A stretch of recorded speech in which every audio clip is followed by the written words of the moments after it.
ಅಷ್ಟರೊಳಗೆ ಬಿಟ್ಟೆ ಯಾಕೆ ಗೊತ್ತುಂಟಾ? ಅಲ್ಲ ಎನ್ನುವುದು ಮಹಿಷಾಸುರನಿಗೆ ಇಲ್ಲವೇ ಇಲ್ಲ. ನನ್ನಷ್ಟೇ ಬಲಿಷ್ಠನಾದ ತಮ್ಮ ವೀರ ಬಂಧಕ್ಕೆ ಹೊರತಾದ್ರೆ ಇಷ್ಟೊತ್ತಿಗೆ ಸಂಚಾರ ನಡೆದೇ ಹೋಗ್ತಾ ಇತ್ತು. ಸಾಮಾನ್ಯದ ಹೆಣ್ಣು ಅದು ನಿನ್ನನ್ನು ಕೊಂದೆ ಅಂತಾದ್ರೆ ಏನಾಗ್ತದೆ? ನಾರಿ ಹತ್ಯೆ ದೋಷ ಎನ್ನುವುದು ನನ್ನನ್ನು ಬಾಧಿಸದೆ ಎಂಬ ಕಾರಣಕ್ಕಾಗಿ ಬಿಡ್ತಾ ಇದ್ದೇನೆ.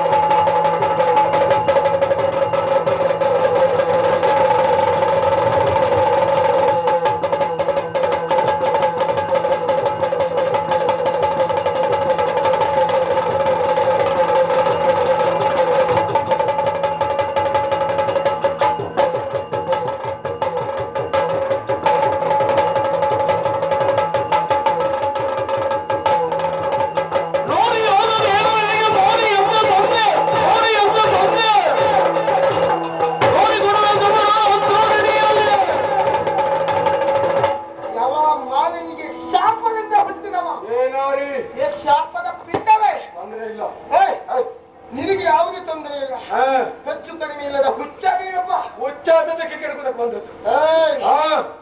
ಹುಚ್ಚು ಹೆಚ್ಚಾಯ್ತು ನಿನ್ನದು. ಹೆಚ್ಚಾಯ್ತು ಇರುವಂತ ನನಗೆ ಗೊತ್ತುಂಟು. ಈ ರೀತಿಯಾಗಿ ಹುಚ್ಚರಿಂದ ಉಳಿದವರಿಗೆ ತೊಂದರೆ ಆಗ್ತದೆ ಅಂತಾರೆ. ಆದ್ರೆ ಹುಚ್ಚವರಿಗೆ ಸರಿಯಾದಂತ ವ್ಯವಸ್ಥೆ ಮಾಡಬೇಕಾಗ್ತದೆ. ಏನ್ ಮಾಡ್ತೀಯ?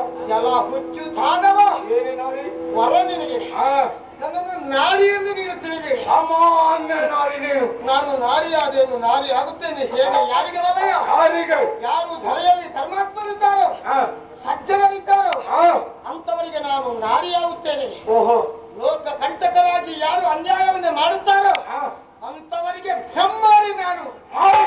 ನಿನಗೆ ನಾನು ಮಾರಿಯಾಗಿ ಬಂದಿದ್ದೇನೆ. ಓಹೋ. ಮಾರಿ ಬಂತು ಅಂತಾದ್ರೆ ಮಾರಿ ಬಲಿ ತೆಗೆದುಕೊಳ್ಳದೆ ಇರಲಿಕ್ಕೆ ಸಾಧ್ಯವೇ ಇಲ್ಲ. ಹೌದಾ? ಬಲಿಬೇಕಂದ್ರೆ ಬಲಿ ಬಿಡುತ್ತೇನೆ.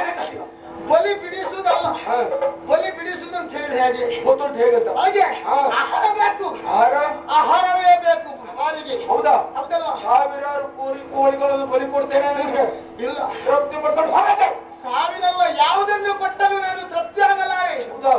ನನ್ನ ದೃಷ್ಟಿಗೆ ಬಿದ್ದ ಕೋಣನೇ ನನಗೆ ಬೇಕು. ದೃಷ್ಟಿಗೆ ಬಿದ್ದು ಕೋಣ? ಹೌದಾ? ನೀನೇ ಬೇಕು ನನಗೆ. ನಿನ್ನ ರಕ್ತವನ್ನು ಕುಡಿದಾಗಲೇ ನಾನು ತೃಪ್ತಿ ಹೊಂದಬೇಕು. ಎಲ್ಲೋ ವಿಶ್ವ ಚಲ್ತುವೆ. ನೀನು ಸಾಮಾನ್ಯದವನಲ್ಲ. ಉಳಿದವರಿಗೆ ನೀನು ವಿಷಕಾರಕವಾದಂತಹ ಒಬ್ಬ ವ್ಯಕ್ತಿ. ಹೌದಲ್ಲ?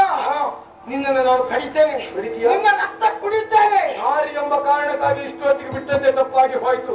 ನಾರಿಯಾದಂತ ನೀನು ರೊಟ್ಟೆ ಬಂಧಿಸಿ